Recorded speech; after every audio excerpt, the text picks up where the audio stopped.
मेरे साथ उसने ज्यादती की, बहुत ज्यादती की। ये पग मेरे सिर पे मैंने वली हुई थी। जब उसने मुझे कान पकड़ा, ये पग मेरे पैरों में।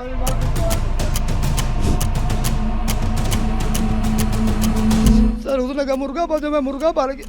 उसके दोनों प्रेमा ने, रजा ने और मिसम ने मेरी वीडियो बनाई है। उसने हाथ में चरसला सिगड़ लगाया, छतर मेरे से शुरू कर, कहती नहीं तेरे। मैंने कहा मैंने तेरे उन्होंने कहा कान पकड़ लिया। मैं कहा मेरा जुल्म बता, उन्होंने कहा कान पकड़ तेरी। उन्हें ओ मैंने गाल भाई मैंने कान फड़ाए ने। आगे गया हूँ, मैंने देखा आइस की बोतल पड़ी है, आइस चल रही है, चरस चल रही है, 2 पांजे वो आप थी। कान क्यों पकड़ाए हुए थे, क्यों मारे? सर वो कान था, उसने मुझे इसलिए पकड़ा है, वो कहती थी मेरा नशा बेच। मैंने कहा मैं तेन फैर मार जाएगा, जिन्हें मर्जी पर्चा करा ला, जो को मर्जी कर ले, तेरी मैं लगता है फैर मारने, चलो छड़ना ही नहीं। सर मैं बाहर निकलता हूँ, मुझे धमकियाँ देते हैं। मैं कोई चीज़ लेने भी जाता हूँ बाजार से, मेरे मगर स्कूटर लेके आ जाते, मुझे धमकियाँ देते हैं।